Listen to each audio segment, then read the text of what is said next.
Welcome to my channel. Jalebi કોને ના ભાવે, પણ આ તો લાવવાની ઝંઝટ વગર જો ઇન્સ્ટન્ટ બની જાય તો ઘરે બધા બનાવી શકે અને ભાવે બી ખરી. તો આજે હું તમને બતાવીશ કે કેવી રીતે ઇન્સ્ટન્ટ જલેબી ફરસાણની દુકાનવાળા જેવી ઘરે બનાવી લઈએ. હું આમાં તમને જણાવીશ કે કેવી રીતે કેટલું માપ લેવાનું છે અને ઘરના વાસણોથી જ માપ લઈને આજે આપણે જલેબી બનાવીશું. જો તમને મારી આ જલેબીની રેસીપી ગમે તો મારી ચેનલ સબસ્ક્રાઈબ કરજો, બાજુમાં આપેલા બેલ બટનને પ્રેસ કરજો કે જેથી મારી ચેનલ પર આવનારી નવી વાનગીની નોટિફિકેશન તમારા સુધી પહોંચી શકે. તો ચલો આપણે રેસીપીની શરૂઆત કરીએ. એના માટે આપણે પહેલાં ચાસણી બનાવવાની છે. એના માટે એક સોસપેનમાં 1 બાઉલ ખાંડ અને એ જ બાઉલના માપે અડધો બાઉલ પાણી. હવે મીડિયમ ફ્લેમ પર આપણે 1 તારની ચાસણી બનાવીને રેડી કરી લેવાની છે. જો તમે ફાસ્ટ ફ્લેમ પર ચાસણી બનાવશો તો પાણી ઉડી જશે અને ચાસણી બહુ જાડી બની જશે. એવી જાડી ચાસણી થઈ જશે તો જલેબીમાં અંદર સુધી જે જ્યુસી જલેબી બનવી જોઈએ એ તમારી જલેબી નહીં બને, અને બહુ પતલી ચાસણી થશે તો બી તમારી જલેબીની જે જ્યુસીનેસ હોવી જોઈએ પ્રોપર નહીં આવે. એટલે માપની 1 તારની ચાસણી બનાવવાની છે. એમાં થોડા તાતરા કેસરના, pinch of orange food colour, બધી વસ્તુને આપણે સરસ મિક્સ કરી લેવાનું છે.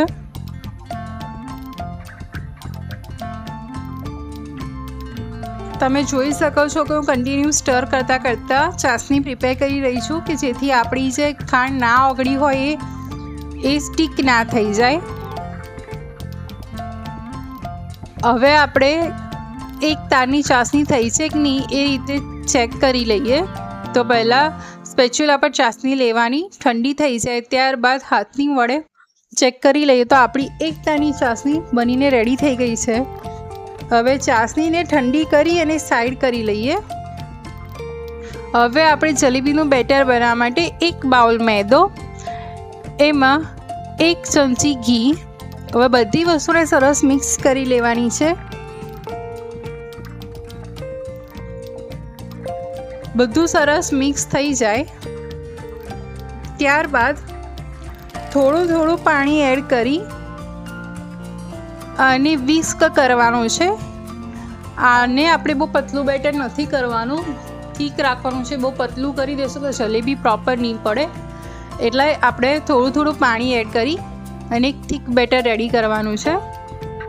વિસ્ક એટલે કરવાનું છે કે એમાં લમ્પ્સ ના રહે. જો લમ્પ રહેશે તો જલેબી પાડતી વખતે પ્રોબ્લેમ કરશે. હવે આપણે જે માર્કેટમાં અવેલેબલ હોય છે ઈનો, એ ઈનોની 1 ચમચી એના પર એડ કરી થોડું પાણી એડ કરી ઈનો એક્ટિવ કરી લઈએ અને એને અગેન સરસ મિક્સ કરી લઈએ. અને જ્યારે બી ઈનો નાખીએ ત્યારબાદ આપણે એક જ ડાયરેક્શનમાં મિક્સ કરવાનું છે. તો આપણું જલેબી માટેનું બેટર રેડી થઈ ગયું છે. હવે આ રીતે એને ગ્લાસમાં પાઇપિંગ બેગ રાખી અને હું બેટરને પાઇપિંગ બેગમાં પોર કરી લઉં છું. તમે એની જગ્યાએ જલેબી માટે બોટલ બી યુઝ કરી શકો છો, દૂધની બેગ બી યુઝ કરી શકો છો, યા પછી ઝીપલોક બેગ આવે એને બી કટ કરીને તમે જલેબી બનાવી શકો છો. સાઈડ ટુ સાઈડ આપણે તેલ ગરમ કરવા મૂકી દઈએ. જલેબી ઓલવેઝ આપણે ફ્લેટ પેનમાં બનાવવાની રહેશે તો જ તમારા જલેબીનો પ્રોપર શેપ આવશે. એટલે આ રીતે ફ્લેટ પેનમાં આપણે જલેબી પાડી લઈએ.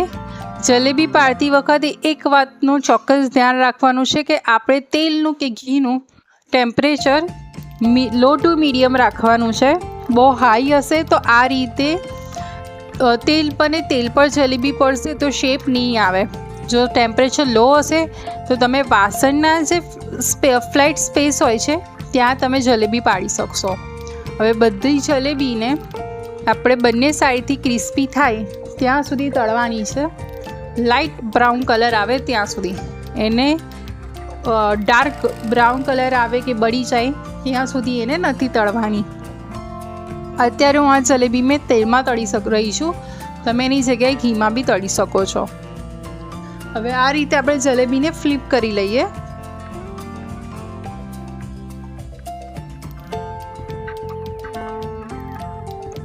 તમે જોઈ શકો છો કે જેમ આથો લાઈને ખીરાની જે જલેબી બને એવી જ જલેબી આપણા આજે ઇન્સ્ટન્ટ રેડી થવાની છે. તો આપણી જલેબી સરસ એવી તળાઈને રેડી થઈ ગઈ છે. હવે બધી જલેબીને તેલમાંથી કાઢી અને આપણે ચાસણીમાં લઈ લેવાની છે. ચાસણીમાં 1 થી 2 મિનિટ રાખી એને કાણાવાળા વાસણમાં રાખી દેવાની છે, એટલે જેથી આપણી બધી જે એક્સ્ટ્રા ચાસણી હોય એ ડ્રોપ આઉટ થઈ જાય. તો આપણી એવી ઇન્સ્ટન્ટ કેસર જલેબી રેડી થઈ ગઈ છે. તમને જલેબી કેટલી ભાવે છે મને કોમેન્ટમાં જણાવજો. આવી બીજી રેસીપી સાથે ફરી મળીશ. આવજો. જય શ્રી કૃષ્ણ.